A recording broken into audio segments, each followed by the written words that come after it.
말씀으로 들어갈게요. The first verse 세 번째 시간입니다. 오늘은 지난주에 이제 우리 야고보서 말씀을 살폈고요. 오늘 다시 바울 서신으로 돌아와서 에베소서의 말씀을 살폈습니다. 지난주에 설명드렸던 그 규칙에 따르면 바울이 쓴 편지는요, 모두 수신인, 편지를 받는 사람이 누구냐에 따라서 책의 타이틀이, 제목이 정해진다고 말씀드렸어요. 그럼 여러분, 에베소서는 바울이 누구한테 쓴 편지인가요? 어느 교회? 에베소 교회와 그 교회 성도들에게 쓴 편지입니다.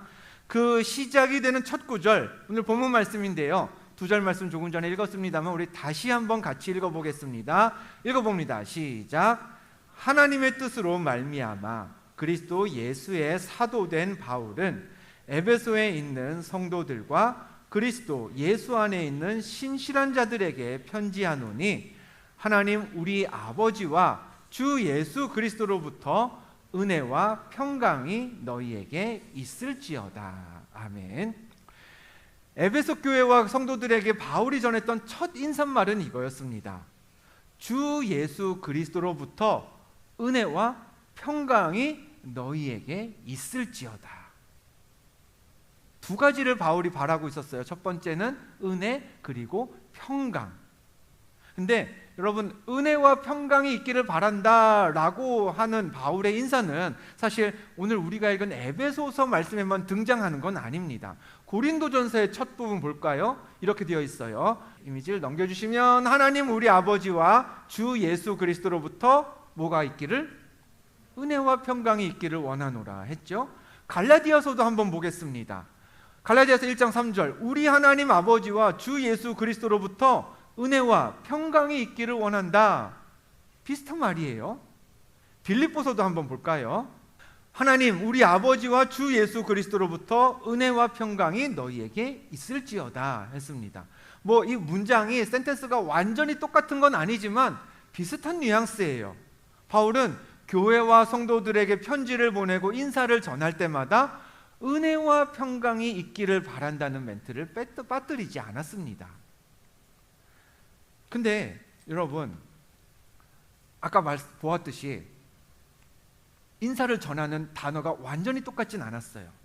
뭐 어떤 데서는 뭐 은혜와 평강이 있기를 원하노라, 어떤 데서는 은혜와 평강이 너희에게 있을지어다, 어디서는 뭐 우리 하나님 아버지와 그렇게 나가고, 어디서는 그냥 하나님과 주 예수 그리스도로부터, 이렇게 주변 머리에 이제 수식하고 받는 주어와 수어가 다 똑같진 않았지만 바울이 어느 교회에 인사를 전하든지 간에 그 인사의 핵심이 되는 은혜와 평강이라는 이 단어의 순서는요, 한 번도 바뀌지를 않습니다. 다르게 말은 하지만 항상 바울은 안부를 전할 때 평강과 은혜가 있기를 바란다라고는 안 해요. 딴 거는 순서를 바꾸기도 해요. 하나님과 예수님을 바꾸기도 하고 뭐 이런 거 저런 거 바꾸지만 어쨌든 늘 은혜와 평강이 있기를 바란다고 이야기를 합니다. 이 두 단어의 세트를 단 한 번도 뒤집어서 평강과 은혜라고 얘기하지 않고 항상 은혜와 평강이라고만 이야기를 했습니다. 아니, 목사님 순서가 뭐가 중요해요? 은혜와 평강이나 평강과 은혜나 그게 그거 아닙니까? 근데 여러분, 중요해요. 하니까 제가 말씀 제목으로까지 딱 하니 달았겠죠. 자, 오늘 설교의 결론이기도 하지만요, 먼저 말씀을 드릴게요.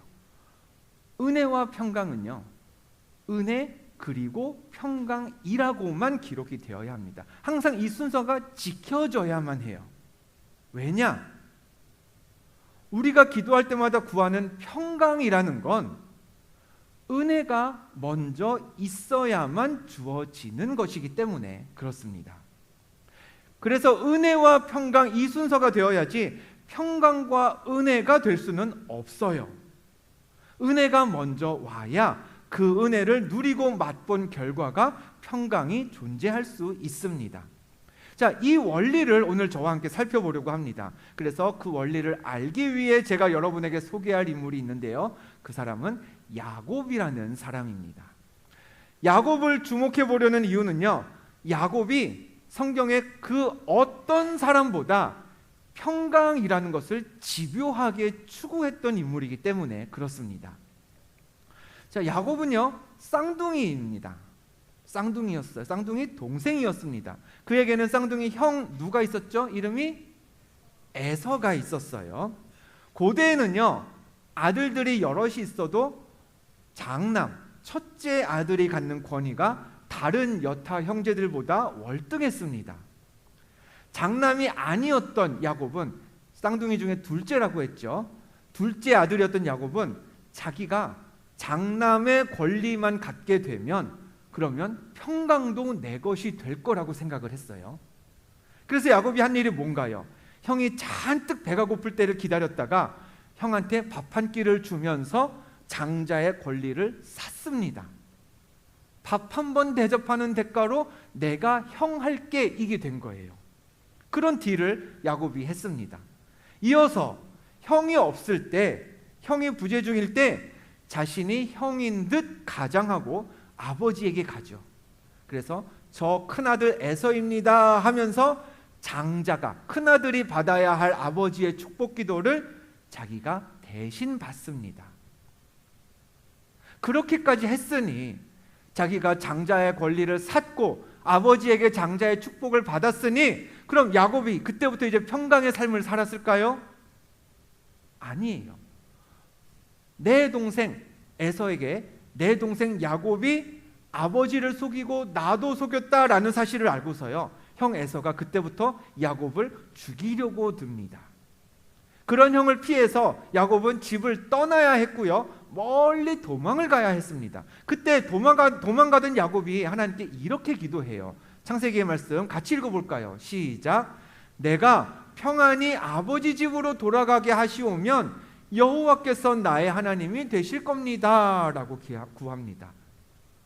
뭘 기도하고 있어요? 한 가지 딱 구하죠. 하나님, 제가 진짜 하나님 믿을게요. 하나님이 저의 정말 살아계신 유일한 전능자이심을 제가 믿을게요. 뭐 하면? 내가 아버지 집으로 돌아가게 해주면. 그것도 그냥 돌아가는 게 아니죠. 어떻게? 평안하게 돌아가게 해주시면 제가 진짜 그때부터 하나님 잘 믿을게요. 이렇게 기도합니다. 평안을 얻을 줄 알고 했던 일이에요. 내가 장남이 되면, 내가 아버지의 축복을 받으면 평안해지겠지 했는데 오히려 그렇게 행동했기 때문에 야곱은 평안을 간구해야 하는, 평안에 목말라 해야 하는 그런 처지가 되었습니다. 지금 나한테는 평안 여전히 없단 얘기죠. 그렇게 시간이 흘렀습니다. 결혼을 했습니다. 야곱도요. 자녀도 얻었습니다. 열심히 살았어요. 재산도 넉넉해졌습니다. 이제 형이 있는 고향으로 돌아가기로 마음먹었습니다. 근데 문제가 있죠. 그 고향에 돌아가면 나를 맞이할 형이 나에 대한 감정을 풀었을까? 아니면 여전히 나만 보면 나를 죽이려 들까? 그때 야곱이 그것 때문에 굉장히 고민해요. 가긴 갈 건데 이거 가도 되는 건가? 아직 시기상조인 건가? 그때 야곱의 심경을 성경이 이렇게 기록하고 있습니다. 창세기 32장의 말씀이에요.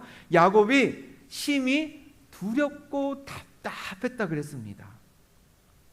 자기와 함께한 동행자와 양과 소와 낙타를 두 떼로 나누었다 그랬어요. 한 번에 다 가지 못하는 거예요. 왜요? 다 갔다가 형이 아직 감정이 안 풀려서 우리 가족과 내 재산을 다 가져가고 죽이고 몰살하고 그러면 어떻게 해요? 그래서 반 나눠서 반만 먼저 보내고 반은 안전이 확보되면 보낼 심산으로 둘로 나눴다는 겁니다. 야곱은 여전히 평안이 없어요. 마음이 두려웠고요, 답답했습니다. 지금 야곱이 제가 말씀드렸죠. 결혼했어요. 자녀도 얻었어요. 가진 것도 많아요. 여러분, 그 정도 삶의 조건이면 평안해야 되는 거 아니에요? 근데 문제가 있었죠. 형과의 관계. 그거 하나가 지금 야곱을 두렵고 답답하게 만들고 있습니다. 우리는 여기서 평강의 첫 번째 특징을 알 수 있어요. 자, 평강이란 어떤 거냐? 화면 넘겨주시면, 평강은요, 굉장히 예민합니다. 굉장히 민감합니다. 아무리 모든 게 좋아도요, 딱 한 사람과의 관계만 틀어지면 평강은 그 순간 깨집니다. 직장 잘 다닙니다. 공부 잘하고 있어요. 건강에도 큰 문제가 없습니다. 근데 친구와 다퉜어요. 내가 연애하고 있는데 여자친구와 남자친구와 오해가 생겨서 지금 말을 안 하고 있어요. 여러분, 평안할까요? 절대 평안할 수 없습니다. 다른 경우 생각해 볼까요? 친구 관계 좋습니다. 연애도 잘하고 있어요. 회사 괜찮은 연봉 받으면서 그럭저럭 문제 없이 다닙니다. 근데 갑자기 사고를 당해서 부상을 입었어요. 혹은 우연히 받게 된 건강검진에서 몸에 뭔가가 발견됐대요. 아직 뭔지는 잘 몰라요. 여러분, 딴 게 다 좋아도요, 무엇 하나가 문제 생기면 그게 아직 문제인지 아닌지도 모르지만 문제의 가능성이 있는 거 하나만 발견돼도요, 그 순간 평강은 없어집니다. 그만큼 예민하고 민감한 게 평강이라는 거예요. 다행히 야곱이 고향에 돌아갔을 때 형 에서는 동생에 대한 마음을 풀었을 때였습니다. 풀어주었습니다. 용서하고 동생을 받아주었어요. 그때 형한테서 용서받은 야곱이 뭐라고 말했는지를 소개해드립니다. 창세기 33장의 말씀. 내가 형님의 얼굴을 배운즉 하나님의 얼굴을 본 것 같사오며 형님도 나를 기뻐하심이니이다 했습니다. 형이 자신을 받아주었다는 사실에 야곱의 마음에 아까는 뭐가 가득했어요? 두려움과 답답함이 가득했는데 그게 다 사라졌어요. 형을 보는 게 마치 하나님을 보는 것 같다고까지 얘기하고 있습니다. 이 부분에서 평강의 두 번째 특징을 발견하게 됩니다. 여러분, 말씀드렸죠. 야곱은 지금 가질 만큼 다 가졌어요. 가정도 이루었고요, 재산도 넉넉해요. 그러니까 삶의 목표들을 차곡차곡 이루어 왔습니다. 그런데도 평강이 없었는데 형과의 관계가 풀어지자 평안해졌잖아요. 평강은요, 관계에서 비롯된다는 걸 확인할 수 있습니다. 평강은요, 소유에 있질 않아요. 평강은요, 성취에 달려있는 것도 아닙니다. 성경이 말하는 평강은요, 관계에 굉장히 의존적입니다. 가진 게 조금 적다고 해볼까요? 아니면 내가 하고 있는 일이 잘 풀리진 않아요. 근데 여러분, 그런 상황일지라도요, 가족들이 나를 응원해주고 격려해주고 친구들이 방문해주고 나를 위로해주면요, 여러분, 평안 잃어버리지 않아요. 일은 조금 힘들어도요, 여전히 평안할 수 있습니다. 친구와의 관계가 건강해서요, 나를 위해 기도해주는 친구가 있다? 내가 하나님과도 가까워서 내가 여전히 상황은 좋지 않아도, 일하기는 너무 힘들어도 내가 여전히 하나님을 신뢰한다? 평강 여전히 우리 것일 수 있습니다. 근데 그 반대는요, 지금 야곱이 보여주고 있죠. 많이 가졌어도, 혹은 인생의 계획대로 사랑하는 아내를 얻고 그 자녀들을 누리면서 낳으면서 살아가도 관계 하나가 어긋나면요, 평안은 없어요. 그만큼 평강은 관계라는 것에 관계와 굉장히 깊게 연결되어 있습니다. 저는 여러분이 다 부유하기를 바라지는 않습니다. 물론 제가 축도하면서 헌금 기도하면서 여러분이 궁핍하지 않도록, 물질 때문에 눈물 흘리지 않도록 그렇게 매번 기도해요. 그러나 그 기도가 우리가 다 재벌이 되길 바란다는 뜻은 아니에요. 이해하시죠? 그건 하나님의 계획도 아닐 뿐더러 바람직하지도 않을 겁니다. 다윗이 시편 23편에서 뭐라고 고백했어요? 여호와는 나의 목자시니 내게 부족함이 없으리로다. 여러분, 우리가 부족함이 없다라고 고백할 수 있으면 그것만으로도 우리는 만족하고 평안한 삶을 살 수 있습니다. 다 재벌이 될 필요는 없어요. 또 저는 여러분들이, 우리 교회가 실패 없이 늘 놀라운 성취만 이룰 거라고는 생각하지 않습니다. 때로는 하나님이 우리를 실패라는 것을 통해서 하나님이 어떤 분이신지를 알게 하실 거예요. 역경과 고난, 어려움을 통해서 우리가 어떻게 하나님을 신뢰하면서 이 땅을 살아가야 하는지 우리에게 가르쳐 주시기도 하실 겁니다. 무슨 말이냐? 저와 여러분의 인생에 결핍이라는 거 있을 거예요. 실패도 있을 겁니다. 그러나 저는 우리 교회가 여러분의 삶이 야곱의 말처럼 서로를 보았을 때 하나님의 얼굴을 보는 것 같은 그런 평안한 관계가 넘치는 교회가 되기를 축복합니다. 여러분이 직장에서, 학교에서 그 누구를 만나든지 여러분을 보는 누군가가 정말 저 사람 예수 믿는 사람이야? 어쩐지 나 마치 저 사람 보면 예수님을 보는 것 같아. 그렇게 야곱의 고백처럼 여러분이 그렇게 쓰임받는 사람이 되시기를, 그래서 여러분들 주변의 관계들을 통해서 평강을 만들어가는 그런 사람이 되기를 주님의 이름으로 다시 한번 축복합니다. 아멘 한번 좀 해도 되지 않겠어요? 네. 그런 삶의 주인공 되시기를 축복합니다. 형과의 관계가 회복되었습니다. 그래서 평강을 누리게 되었어요, 야곱이. 그러자 곧이어 야곱이 형에게 이런 말을 합니다. 창세기 33장 같이 읽어보겠습니다. 시작. 하나님이 내게 은혜를 베푸셨고 내 소유도 좋카오니 청하건대 내가 형님께 드리는 예물을 받으소서 하고 했습니다. 야곱이요 형한테 용서를 받았잖아요. 마음에 평안이 생겼어요. 마음의 두려움과 답답함이 다 사라졌습니다. 그걸 야곱이 지금 뭐라고 해석하고 있습니까? 하나님이 내게 은혜를 베푸셨다고 이야기하고 있어요. 내가 지금 형과의 관계가 풀어져서 평강을 누리게 된 건 다 하나님의 은혜입니다 라는 거예요. 여러분, 이게 평강의 세 번째 특징입니다. 앞서 드린 이야기죠. 평강은요, 은혜의 결과물이에요.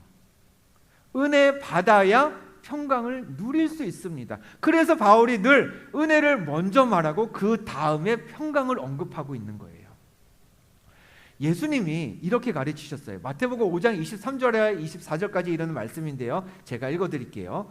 그러므로 예물을 제단에 드리려다가 거기서 내 형제에게 원망 들을 만한 일이 있는 것이 생각나거든 예물을 제단 앞에 두고 먼저 가서 형제와 화목하고 그 후에 와서 예물을 드려라. 이 말씀을 여러분 자세히 보시길 바랍니다. 형제에게 원망을 들을 만한 일이 언제 생각이 난다 그랬어요? 뭐 할 때?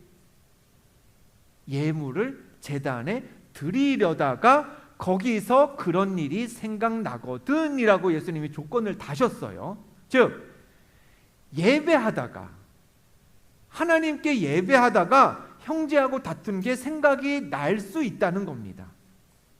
예배하기 전에는 그런 생각이 안 났어요. 근데 왜 하필 예배하다가 내가 누구하고 원수졌던 일? 내가 누구하고 다투었던 일? 내가 누구하고 어그러졌던 일? 내가 누구한테 소리 질렀던 일? 그런 게 왜 예배하다가 생각이 날까요? 예배하기 전에는 우리 이렇게 생각하겠죠. 나 정도면 세상 잘 살고 있는 거 아니야? 나만큼 정직하면, 나만큼 성실하면 뭐 세상에서 괜찮지, 이런 사람이 또 어디 있겠어? 근데 그런 마음을, 그런 생각을 가지고 있는 사람이 예배의 자리에 옵니다. 하나님 앞에 섭니다. 말씀을 들어요. 들은 말씀에 나의 삶, 나의 성품을 비춥니다. 하나님이 나를 사랑하시고 예수님이 죄인인 나를 위해 십자가 지시면서 은혜 베푸셨다라는 사실을 다시 한번 리마인드 시키는 거죠. 그게 우리에게 은혜가 되는 거예요. 난 아무것도 해드린 게 없는데 나 같은 사람을 위해 예수님이 십자가를 지셨다고? 난 아무것도 해드린 게 없는데 나 같은 사람을 하나님이 자녀 삼아 주셨다고? 천국에서 영원한 생명을 누리게 해주셨다고? 그럼 그게 나에게 은혜가 되죠. 그 은혜가 감사해서 우리는 하나님, 이제 하나님을 위해서도 살겠습니다. 하나님께 영광 돌리는 삶을 살겠습니다. 그렇게 결단도 하고 조금 전에 갔던 마태복음의 말씀처럼 예물도 제단에 드립니다. 그런데 예물을 드리는 그 순간 깨달아지는 거죠. 예배하기 전에는 내가 참 괜찮은 사람인 줄 알았어요. 근데 예배하면서 생각해 보니까, 예배하면서 은혜 받으면서 되짚어 보니까 그게 아니에요. 나도 알고 보니 어떤 사람이에요? 죄인입니다. 허물이 많아요. 예배하는 예배 자리에서 은혜를 받으니까 이 정도면 괜찮은 사람인 줄 알았던 내가 더 이상 괜찮지 않은 사람으로 느껴지는 겁니다. 지금까지는 난 괜찮은 사람이었으니 우리는 항상 그랬겠죠. 야, 이거 다 너 때문이야. 뭐 말은 안 했어도 속으로 그랬을 겁니다. 걔가 다 이상해서 그래. 그런 애가 다 있어. 근데 알고 보니, 예배하면서 보니, 은혜 받고 보니 내가 잘못한 게 되돌아보게 되는 거죠. 그러니 뭘 해야 돼요? 원망 들을 만한 일이 있었던 그 형제를 찾아가서 풀라는 겁니다. 너가 예배하면서 은혜 받았지? 은혜 받고 보니까 너도 죄가 있지? 너의 허물이 무엇인지 너도 깨달아지지? 내가 준 나의 말씀이, 이 성경이 너로 하여금 너의 진정한 모습을 보게 하지? 그러면 가서 너의 잘못을 고백하고 평강을 이룬 다음에 다시 와서 예배해. 이게 마태복음 5장에서 예수님의 가르침이었던 거죠. 은혜 받았으면 가서 평강을 이루라는 겁니다. 뭐가 먼저예요? 은혜가 먼저예요. 은혜 받으니까 내가 평강을 이루는 일에 부족했다는 게 느껴져요. 그럼 그 순간 가서 평강을 얻고 누리고 만들어야 된다는 겁니다. 여러분, 그 누구도 문제 없는 인생은 없습니다. 문제 없이, 어제 이제 부부교육도 모였습니다만, 우리가 교육으로 모인다고 그 부부가, 모든 가정들이 문제 없이 평생을 살 수 있을까요? 아닐 겁니다. 문제 없는 가정 없어요. 문제 없는 교회는요, 있을까요? 그러게요. 있으면 한번 가보고 싶네요. 아마 아무 문제 없는 교회 없을 겁니다. 교회도, 가정도, 우리의 인생에도 온갖 것들의 문제가 산재해 있지만, 다만 여러분이 보시기에 저 사람은 참 괜찮아 보인다. 저 가정은 참 행복해 보인다. 저 교회는 참 좋은 교회 같다. 이건 뭐예요? 문제가 있으나 그 문제를 가리고 있는 게 뭔가가 있는 거예요. 문제가 드러나질 않는 거예요. 왜요? 은혜가 그 문제를 덮고 있기 때문입니다. 문제 많아 보이는 인생과 문제 없어 보이는 인생의 공통점은요, 차이점이죠. 무슨 차이가 있느냐? 한 사람은 문제가 정말 없고 한 사람은 문제가 정말 있느냐? 이게 아니라 둘 다 여러 문제를 간직하고 경험하면서 살아가지만, 문제가 많아 보이는 인생은 그 문제가 그냥 드러나 보이는 거고요, 문제가 없어 보이는 듯한 인생은 그 문제가 있음에도 불구하고 하나님께 받은 은혜들이 문제가 드러나지 않도록 다 덮어주고 있는 겁니다. 문제가 있을지라도요, 은혜가 많으면, 은혜가 그 문제들을 잘 덮으면, 그래서 평강을 이루면 문제는 보이지 않습니다. 대신 뭐가 보이겠어요? 그 문제들을 잘 덮고 있는 은혜만 보이겠죠. 그래서 좋은 교회 같아 보이고 좋은 가정 같아 보이고 잘 살고 있는 것처럼 보일 겁니다. 하나님이 죄인인 나를 자녀 삼아 주셨는데, 그래, 이 문제 있는 상황에서도 나를 분명히 구원해 주실 거야. 예수님이 나를 위해 십자가 지셨는데 죽기까지 참으셨다는데, 나도 내가 지난번에 그렇게까지 화내지 말고 조금 더 참을 걸 그랬네.